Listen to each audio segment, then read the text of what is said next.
Hello and welcome to episode number 573 of Smart Podcast Trashy Books. I'm Sarah Wendell. My guest today is Amanda, and we are talking about romance conferences. We're talking about what we miss about RT and RWA and what our ideal book-focused conferences would look like. Plus, we mention a few new conferences in case you're looking for a local one. I will have links to all of the things we talk about, including different episodes, past reviews, and the conferences we mention in the show notes at smartbitchestrashyBooks.com/podcast. I also want to apologize for the state of my voice. I have a touch of laryngitis, so I figure either I sound really, really great, or you're wondering what happened to my voice. Well, hopefully it'll come back. I want to say hello and thank you to our Patreon community. Every pledge keeps me going, keeps the show going. Make sure that every episode has a transcript from Garlic Knitter. Hey, Garlic Knitter. If you would like to join, it would be superbly awesome if you did. You can go to patreon.com/smartbitches. Monthly pledges start at $1, and Patreon members get bonus episodes, a truly delightful Discord full of good pictures and bad jokes, and, well, you help support the show. So thank you so very much for your support. And this is going to be a short intro, partially because this is probably about as much as my voice can do. Let's start this podcast on with me and Amanda talking about conferences. So I recently did a bonus episode. It was actually an unexpected bonus episode because I did an interview with Robin Bradford because she wrote a book about Reader's Advisory for Romance in Libraries. But we started by talking about conferences and specifically RT. And she's been going to conferences for a really, really long time. But we were talking about, remember the early days of RT when you would come home with a literal suitcase full of books? Or you'd have to make use of like the mail room in the line. Oh, there was a line out the door at the FedEx in the hotel because they just had too many books. And it was weird how fast that stopped, right? Like you used to go to RT and there would be 3 books on the table at breakfast, 4 books on the table at lunch, whoever. The free book room. The free book room. You can pick 4 books. Mm-hmm. Yep. And I remember one year I went to the book room because you only got one entry into the book room and everyone tried to go early. But then I realized some people bring their stuff later so they can like add their stuff after. And they like refill it, as people pick it over. And this was so long ago. I went in and someone was like, would you like some audiobooks on tape or on CD? Because we have them and no one's taking them and I don't want to bring them back. And I ended up taking them. I had some like Susan Elizabeth Phillips novels on cassette. So this was clearly outdated. And some CDs. And I gave them away. People were really excited. Well, audiobooks are expensive in general. Audiobooks are very expensive. And I remember driving and trying to change the cassette while I was driving, listening to a 10-hour audiobook. It was not optimal. But I was thinking like it's June, July. In past years, I would have gone to RT sometime in April, May, and then I would be looking at RWA in late July. And those were like the start and the end of conference season. Sometimes I would go to ALA. There used to be some book tech conferences like Tools of Change in Publishing that I went to for a couple of years. But the two that were like the anchors of my year were RT and RWA. And neither of them are really options for me anymore. RT doesn't exist and I'm not a member of RWA anymore. But I was thinking, there are things I don't miss, but I miss the feeling of being in a hotel surrounded by people who are all there to talk about books with you. Yeah, 100%. Yeah. Same with like book events. Like there's an energy. There really is. That's unmatched by, anything else or any attempts to replicate it in a, social distancing or online only format. Yes. And there's something different between doing an event about a book where you're all going to talk about the book, especially if it's an author who does good events and like involves the audience in what they're doing. And then a conference where everyone's spending the night. Like, what are some of your favorite like RT or RWA memories? So one thing I always looked forward to is seeing the decorations, seeing who is going to be plastered on the How many nipples on the elevators? So if whoever is listening has not ever seen this, I would say this was probably the first time I saw this, when you could wrap the walls of the elevator, put these giant clings on the door, put things on the wall. I think that was like right after 50 Shades was popular. Yeah. Because I remember seeing a lot of, is it Jodi Ellen Malpass? I remember seeing some of her books, like the window was covered with giant book covers, like giant window clings. I loved the people who sponsored the room key cards, and you would get get key a cards book with cover. Like cover models or like a book cover. Just seeing like that is wild. Because it really made, I don't know, like me feel that this is like our community for the weekend. Yes. Not like we were being kind of like shuffled into like the conference area where no one was going to see us. No. It was no, this entire hotel now has cover models floor to ceiling. Yep. And guess we'll just have to do. So random people who are on a business trip or stopping on vacation are like, why are there shirtless men covering all of the and it was both doors. So you would get the door to slide open left and right or close, and you'd see like the whole cover there. I got to watch them install it. It was like the biggest fruit roll up you ever saw. you remember when you'd peel the fruit roll up and go, shh? Yeah. So they put that up and they just kind of all the way down. It was just like a big man titty fruit roll up. I think that's the title of this episode, Big Man Titty Fruit Roll Up. Let me write that down. Yeah, I mean, I feel like it takes fruit by the foot to a different meaning. It really does. And I think like seeing everybody like getting together with like you and Elyse, like that's like the one time or two times a year where we would all be in the same place. Mm-hmm. Yeah. And we've had more reviewers come on since then, and I wish we had a reason to do that with like the current group of people, because like, you know, I want Shayna to experience the craziness of a romance con. I want Tara to experience, like, I would love to be there and be with everybody and have them have that experience, because it is such a very surreal. Oh, it was so surreal, especially RT. RT was like, if there was somebody new, I used to like take them aside and be like, okay, let me explain how this works. let me explain here. But like, I know that people have these wonderfully interesting and thoughtful answers for like, what would you do if there's time travel? And now I'm like, no, I would just take all the reviewers from this site and we'd go back to like RT, maybe like the year after Pittsburgh when the hotel was actually finished as opposed to under construction. That was terrible. But like way back in the day, like Alora's Cave used to like have their own events. Heather Graham would have a dinner. Alora's Cave. I remember when Alora's Cave had a booth at Book Expo America. No. And they had cover models running the booth. And I've been to Book Expo America several times. You know, Javits Center is a hellmouth. We've all know it. But I have to pee and I'm thirsty just thinking about it. Like the minute you say Javits Center, my mouth is dry and I have to pee. Like it's just. Oh, I don't know if Alora's Cave didn't care. I'm certain that is a large portion of the motivation there. That was not like a reading the room of like, BEA is not the place to have shirtless cover models working your table. I mean, like, it was memorable. Maybe it was. But the thing is, BEA is for booksellers and librarians. It's not for that was before the Alora's Cave days was before they had reader days at BEA and they had BookCon. Because like, would I have ever rode a mechanical bull in my life? No, but there was one at RT one year, and I thought, why not? Was that Reno? Was that Reno with the mechanical bull? That was Dallas.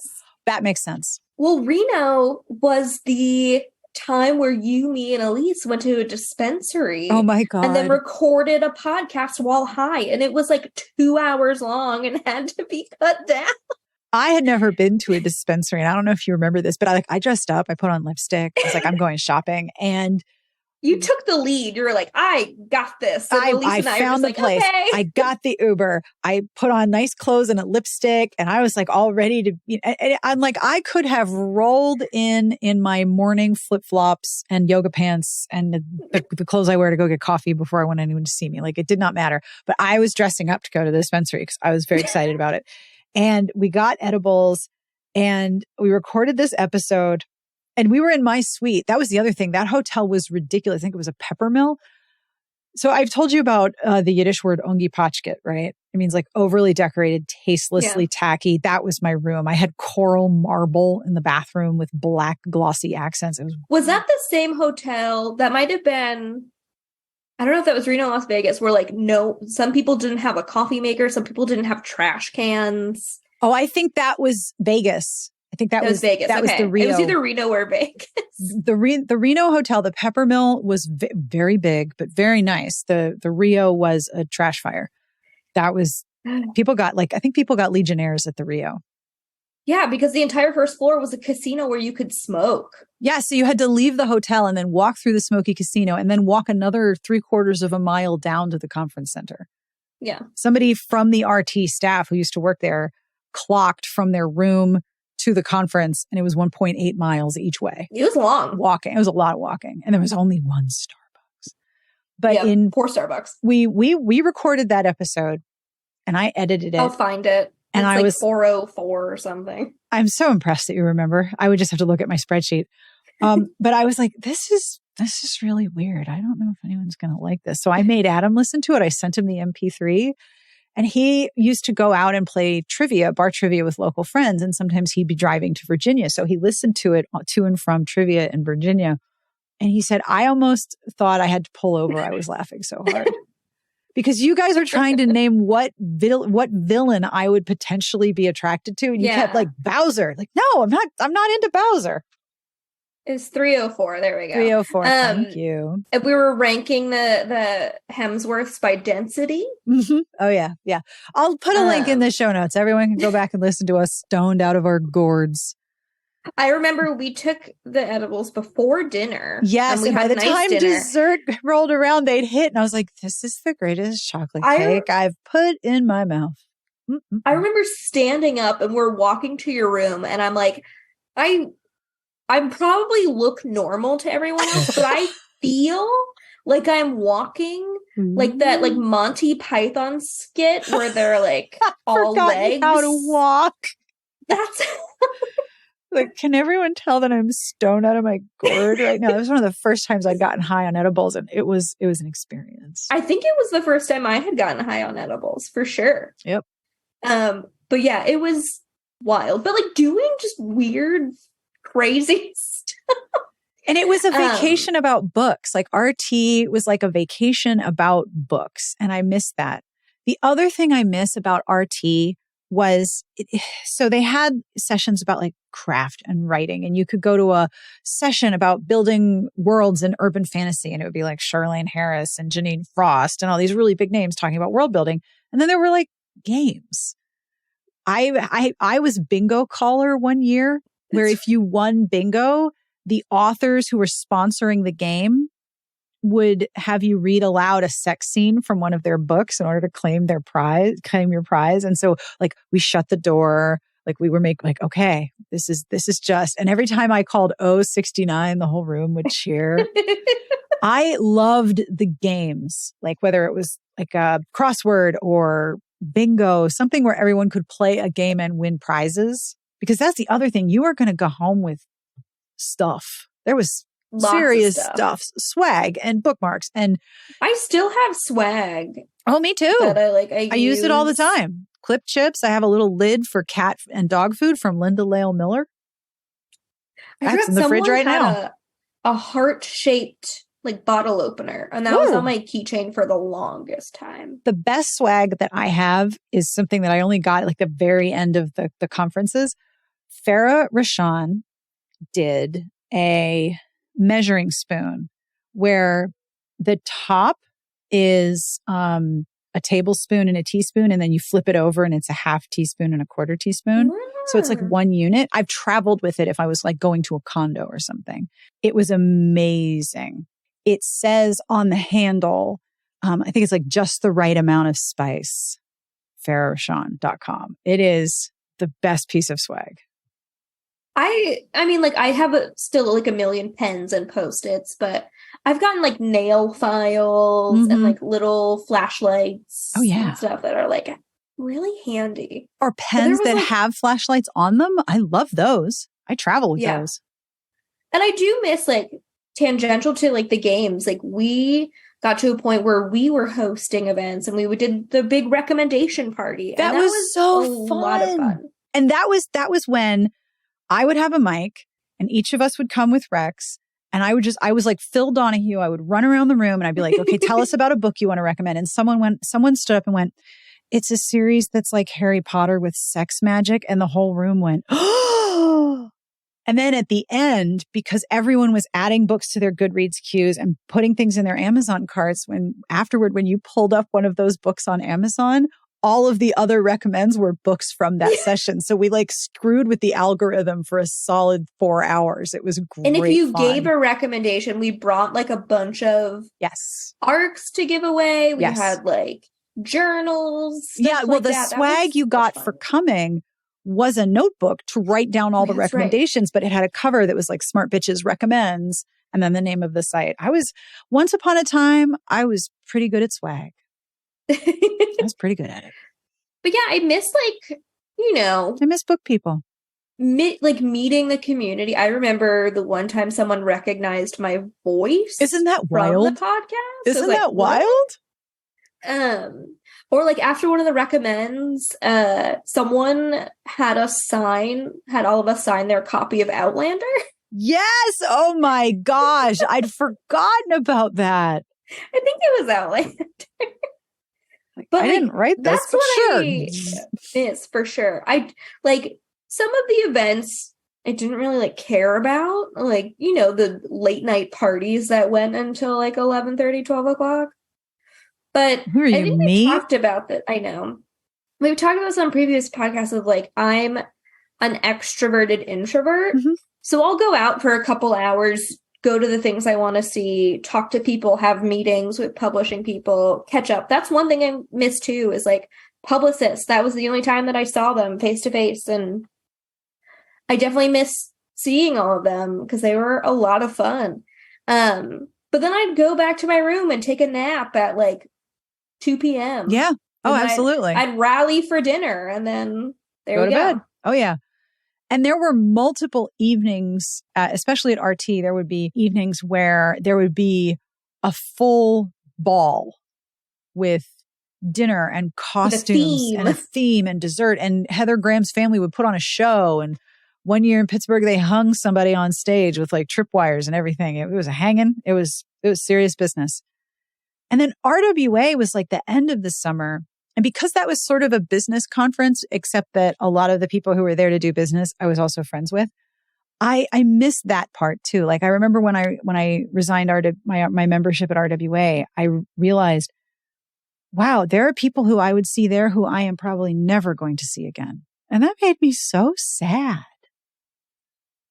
Yeah. I mean, some people we still like have Zoom cocktails with, right? Yeah. But it's like levels of friendship, right? Like if I saw somebody and I would have a drink with them at RWA, I'm not sure that I would be like, hey, do you want to hang out just us on Zoom? Yeah. Or like, I'm in your neck of the woods. Do you want to like get lunch or something? Yeah. But like by, serendipity, you're both there at the same place. For the same reason, i.e. books. So like, why not hang out? Yeah. And both of those conferences, until like the last few, like I'd say the last 2 or 3 years, there were a lot of books.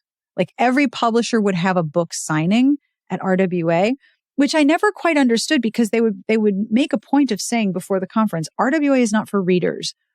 BookCon and RT and whatever it was later, Book Lovers Con, whatever, those are for readers. Yeah. This is not for readers. But they would have book signings where you would get to meet a certain publisher's authors, and you would go in and they would sign books and you didn't have to pay for them. If you got into like the Berkeley book signing, you could get like the latest J.C. Burton book, or you could meet Nalini Singh if she was in from New Zealand. So there was still an element of, I think I would call it fandom. There was still a fandom element. It was, I think, resting on the idea that future romance authors are almost always romance readers, which makes sense. But I think it was a mixed message to say, this isn't for readers, but, you know, we're going to do reader signings. The thing about those signings is, though, you didn't pay for the books. So if an author was coming and they had books, they sometimes had books just for their publisher signings. And then for the big literacy signing or the big book signing at RT, those were books you paid for. And that was, do you remember how big those ballrooms were? Huge. They would have everyone set up alphabetically. Yeah. And I remember you would always be by the J. Wells. Yes, I would be by, sometimes I was by J. Wells, sometimes I was by Lauren Willig, and sometimes I was by another author whose name I don't remember. But I was in the W's. We had lots of air conditioning. Yeah, I remember one time, like, was it Tamara Pierce was at one of them, and people were losing their minds. One of the early RTs I remember was Z Brewer. I met a young girl who was like head to toe cost. She might have been 9 or 10, no more than 10. And she had driven hours with her mother because the only person she wanted to meet was Z Brewer. The little girl couldn't find the table, even though it was B. And I said, oh, it's in the front, but it's all the way to the left. So I bring this girl and her mom over, and she is just about, this girl was levitating. She was so excited to meet Z Brewer. Like, she was above the ground. She was incredibly like blown away. That was one of the first years that they had a lot of YA authors. And I saw so many young people, like you said, just absolutely losing their shit to meet authors. And I had not seen that before. Yeah. I mean, I haven't been to really any of the current iterations that's happening. Like, I've never been to a Polycon. Didn't one just happen, or one is happening this year? Yes, there is a new one. Steamy LitCon. That's what it is. Yeah. 18th and 19th of August in Anaheim. Yeah. There's one in New England that happens in the fall called Fall in Love New England. Oh yeah, that's the New England Romance Raiders, right? I think so, but they might have like divorced themselves. But I never go because it's like, last I looked, you had to like drive to go, and I don't have access to car. Right. Yeah. So like, I've never attended. But I know that happens every year and has a pretty good turnout. I know my former book club members usually go, at least a few of them. Mm-hmm. And I feel like the ones that are happening, just from like a cursory glance, nowhere near on the level of an RT. And RT was a community that took years and years to build and was based on a magazine. Yeah. It's a completely... I always forget that it's based on a magazine. Yeah. If you find old issues on eBay, they are fun to read. That was the other thing. I would get like free issues of RT magazine at the conference, and I would have the best time reading them because they never gave 5 stars. There's only 4, 3, 2, and 1, but the 1-star reviews, especially of like love-inspired titles, were brutal. Like, people think we're mean. No. 1 star in RT was a devastating experience. But yeah, I have not wanted to go to a large gathering of people since the pandemic. I was inside in a crowded space and I was like nervous because my face was uncovered and it was walls but no ceiling, and I was still like, oh, this is a lot of humans and there's walls. I should have a mask on. Like, I'm not really sure that I'm ready to go to a conference, but I do miss them. You know, I do miss them. Yeah. I don't know if we'll ever see a conference like RT again, and it's sad because like, I had so many weird stories from RT. Like, one year RT was in New Orleans and they had a bar crawl. Like, they booked different bars on Bourbon Street and you went from bar to bar and each publisher was at a bar. And then you found out early on, like, which publishers had gotten food and which ones had not. So you went to the ones with food first. But there was a pub crawl on Bourbon Street with like Avon in one place and Penguin in another place. This was before the merger. So Random House was down the street. And I'm walking down Bourbon Street and I pass Charlene Harris just walking over to the bar crawl. If you're going to run into her anywhere. That's where, right? And I'm like, I had to stop on the street and be like, I just walked past Charlene Harris on Bourbon Street going to a pub crawl about books. What is this? And I don't see that. I don't think that's possible anymore, especially because if you remember, by the end, RT was a week. Like, because they had the stuff on Tuesday, they had stuff on Wednesday, Thursday, Friday, Saturday, and then Sunday departure. You were flying in Sunday to Sunday. Like, it was a week of stuff. Yeah. Yeah, I do miss like FaceTime with authors, like Maria Vale, for example. Yeah. I remember attending Book Lovers Con in New Orleans. Was it the first one? And I remember Maria and I grabbed coffee at like the Starbucks or whatever. And she was telling me about this book idea. God, when was that Book Lovers Con? She was telling me about this book idea that she had. And I thought it sounded so good. But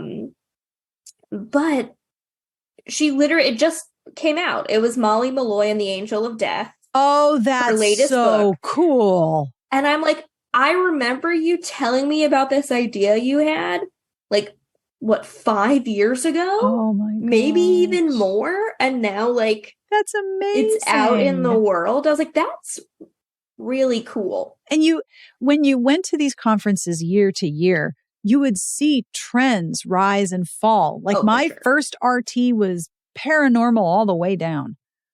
Urban fantasy, so much paranormal, shifters, vampires, shifters, vampires, werewolves, urban fantasy belt, leather pants. Like it was all paranormal. And then it started to shift toward romance, contemporary romance and erotic romance, especially as Alora's Cave and Sam Hain and Lucid and all of the other presses, most of which don't exist anymore, started publishing explicitly erotic romance. So then we saw vampires, werewolves, and sexy times, like mad sexy times. And then, of course, arrived 50 Shades and then that whole BDSM craze. But you got to watch trends, just going by the elevator man titty alone, you could trace the trends year to year. It was for sure. Because you would be seeing, this is what a publisher is spending marketing money on. This is where they're going to buy the window clings. They're going to put a big poster up on the wall. It feels almost like a fever dream, It really does. Like if you tried to tell somebody about it, they'd be like, I'm sorry, you what now? Yeah. And it feels like a fever dream. It's like, oh yeah, I attended a work conference and then I rode a mechanical bull. And I went to a dispensary and yeah. Yeah. Oh yeah. One year I remember RWA was because it was contractually required to be in New York, I think once every 4 years. 1 year. That's the only one I ever attended was like a New York one. 1 year, Avon rented out I think it was the Boathouse in Central Park for their publisher party. Oh my God. It was gorgeous. It was so beautiful. But I ended up in a bicycle cab. I ended up in a bicycle cab because there was traffic, because it was rush hour. And I don't remember the third person, but it was definitely Kristen Nelson, the agent. And me and one other person were all trying to get there at the same time. And a bicycle cab guy was like, I can get you there in this much time for this much money. We were like, done. And this guy had calves and quads like you have never seen in your life. But that man got us all the way up to Central Park from the Marriott very quickly. Good for him. And I thought we were going to die because sometimes he was going against traffic. I did think our life was in danger because we were really headed directly into Lexington Avenue traffic. But, that's the kind of thing that happens where it's not going to happen anywhere else. No. I remember the RWA we attended together. We both had like uncomfy shoes. And so we walked down to the Old Navy and got like flats. Oh, yeah. I still have the hoodie I bought. The zipper broke and I wear it all the time. It's the official hoodie of working. I got it at the Old Navy across from RWA. Yeah. I remember it's like, these shoes are uncomfy. And then I went and got better shoes at the gigantic Old Navy. Conveniently located across the street. The other thing was how good I got at going to conferences. Like, I never went to breakfast in the conference unless I had a breakfast meeting because the line would be out the door. And if there was a Starbucks in the hotel, the line would be out the door. But if you had the mobile app, you could place an order at a Starbucks like a block away. And by the time you got there, your order was ready and then you could just come on back. Yeah, I think that's what I did in Atlanta. Yeah. Was like there was one like a block away. Yeah.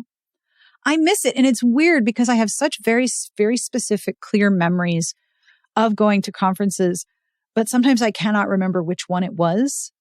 Like I've met people at conferences and I'm like, I don't know where I met you because it was at a hotel. So you and I met somewhere very beige. It was very beige and nondescript in the background. But I remember, like, for example, halfway between the hotel and the conference center at the Rio, which was hell, there was a Starbucks. And so people would sort of land there because they needed a break. And there was a reader gathering of something. I mean, it might have been a Facebook group gathering. That was where I learned about the Call of Crows series because the second book had come out and two people and you would not like stop talking about that book the entire time we were there. I think like I read it while I was at the conference and I was like, does everyone know about this but me? And the people who told me about it were like, no, it's so good. Oh my God, it's so good. The second one's even better. Oh my God. And I was like, oh, okay. And I started reading it that day. I remember it was the Las Vegas one. I remember we were going to have like a site dinner and we're like, yeah, we can totally go. You were humoring me and we're like, we can go to the Guy Fieri restaurant in the hotel. And it was closed for some reason. And then his picture was everywhere. You could follow the hotel, like follow your way around by like following Guy Fieri pictures. And then we went to dinner somewhere off-site at another hotel. And I had made the comment of like, I've always wanted to say, we'll take one of each from the menu. From the dessert menu? Do that from the dessert menu. Yep. And then we were running late to come back to like this event at the hotel. And I was really bummed because it was like one of the few Cressley Cole events that she was there. Yeah. So we got there and they're kind of taking things apart. Like it's done. Yeah. And I remember sitting with Kristen Dwyer and Cressley Cole and her agent, or no, her editor. Is it Lauren? Something like that. Sit down next to us. Yep. And I'm like freaking out. And I'm like, I wanted her to sign something and I had nothing to sign. So I think we just grabbed one of the like random poker chips that they had as decor on the tables. Yep. And I literally have a poker chip that says KC that she signed in Sharpie on it. That's so cool. Because that's the only thing I could find. Is that the author that you remember meeting and just being like, oh my God, oh my God, oh my God, oh my God? Kind of. Yeah. Christina Lauren's another one when they found my house keys. I remember that because you had a Florida keychain. They're like, oh, this has to be Amanda. It says Florida on it. Yeah, it's Florida State Seminoles. I have an FSU keychain. And I had just gone to their table and it probably fell out of my bag. Yep. And then I think they posted on Twitter or on Instagram, Amanda, we have your keys. Please meet us by the blah, blah, blah. I don't know which signing that was it was. Another one. The last signing I ever did, I don't remember what conference it was. But you know what? It might have been Book Lovers Con. It might have been one of the first Book Lovers Con. They were at an end table around the room. And I was, of course, in the W's. So I'm in like my own, like got my own row. And it was kind of empty. Like there wasn't a lot of foot traffic. And so Lauren was firing rubber bands at me across the aisle. And I ended up getting a package a couple months later. And it was a rubber band ball with a little note that says, I'm ready for a rematch. I still have it. I have the ball and I have the note taped to my closet door. They're always a fun time whenever we can meet up for sure. There was a time when if I saw Nora Roberts and her crew in the bar, she would be like, Sarah, get over here. Because, you know, she's got that voice. And I was like, oh, you know, okay. So I'm like, cool. But inside my inner 13-year-old is like, holy shit, holy shit, holy shit. Like I would get in the elevator. I'd be like, okay, well, you know, that's somebody whose books I've read. There's always a part of me that's just like, holy crap. Talking to Cressley Cole, I'm talking to Charlene Harris, I'm talking to Nora Roberts. Oh my God. I miss that. I do too. I think my ideal romance conference would probably be a lot of readers and authors who also want to come and talk about being readers.